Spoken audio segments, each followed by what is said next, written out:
Hello, table ഷീറ്റിലേക്കും ബെഡ്ഷീറ്റിലേക്കും use ചെയ്യാൻ പറ്റുന്ന border ഡിസൈനാണ് ഞാനിവിടെ ചെയ്യുന്നത്. അപ്പോൾ അതിനായിട്ട് ആദ്യം നമ്മൾ ഒരു പൊട്ടാറ്റോ റെക്റ്റാങ്കിളായിട്ട് മുറിച്ചെടുക്കണം. പിന്നെ എനിക്ക് നടുവിൽ റൗണ്ട് ഷേപ്പ് കിട്ടണം. അപ്പോൾ അതിന് വേണ്ടിയിട്ട് ഞാൻ ഒരു ടോപ്പ് എടുത്തിട്ട് അടയാളപ്പെടുത്തുന്നുണ്ട്. എന്നിട്ട് അത് കട്ട് ചെയ്തെടുക്കുകയാണ് ചെയ്യാം. അപ്പോൾ ഈ ഡിസൈന് എന്ന് പറയുന്നത് ഞാൻ കഴിഞ്ഞ ദിവസം ഡിസൈൻ 1 എന്ന് പറഞ്ഞിട്ട് ഒരു ഡിസൈൻ ഇട്ടിട്ടുണ്ട്. അപ്പോൾ ഇതെല്ലാം ഒരു ടേബിൾ ഷീറ്റിൽ ഞാൻ ചെയ്തിട്ടുള്ളതാണ് കാണിക്കുന്നത്. അപ്പോൾ ഒറ്റൊരു വീഡിയോ ആക്കാഞ്ഞത് വളരെ ലെങ്തി ആയിരിക്കുമെന്ന് വിചാരിച്ചിട്ടാണ് കേട്ടോ. ഓക്കെ, അപ്പോൾ ഈ റൗണ്ട് നമ്മൾ കാർവ് ചെയ്തെടുത്തിട്ടുണ്ട്. അതിന് ശേഷം 2 ലൈൻസ് ഈ കാർവ് ചെയ്ത റൗണ്ടിൻ്റെ 2 സൈഡിലായിട്ട് നമ്മൾ കട്ട് ചെയ്തിട്ട് എടുക്കണം.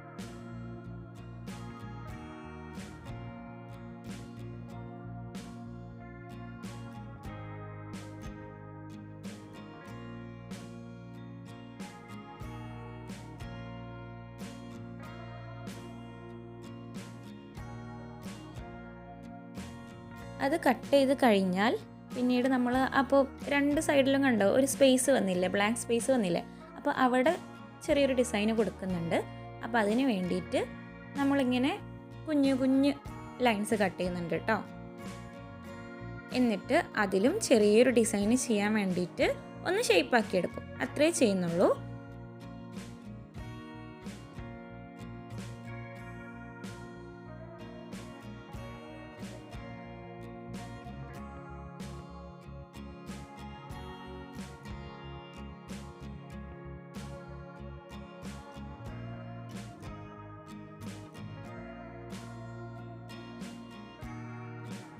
ഇപ്പോൾ ഇതങ്ങനെ ഓരോ കുഞ്ഞു കുഞ്ഞു സ്ക്വയേഴ്സ് ആയില്ലേ. അങ്ങനെ ഈ ഓരോ സ്ക്വയേഴ്സും ഷേപ്പ് ചെയ്തെടുക്കാൻ വേണ്ടിയിട്ട് ഇങ്ങനെ അതിൻ്റെ 2 സൈഡും ഇങ്ങനെ ചെറുതായി അങ്ങനെ കട്ട് ചെയ്തെടുക്കാം.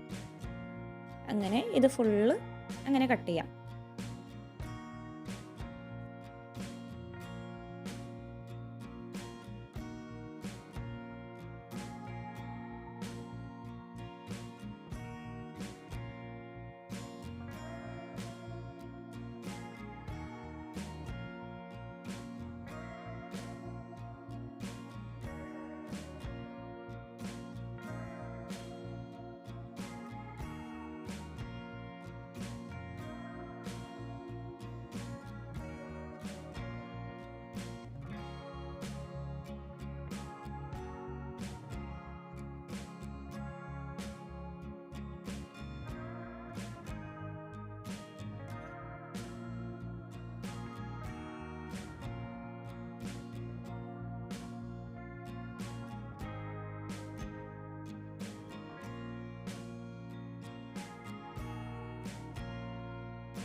അപ്പോൾ ഇതാണ് നമ്മളുടെ ഫൈനൽ ഡിസൈൻ. ഇനി അത് ജസ്റ്റ് ഒന്ന് പ്രിൻ്റ് ചെയ്തും കൂടെ കാണിക്കാം കേട്ടോ. അപ്പോൾ ഇത്രയേ ഉള്ളൂ, സിമ്പിളല്ലേ. അപ്പോൾ ഇനി നെക്സ്റ്റ് വീഡിയോ കാണാം കേട്ടോ.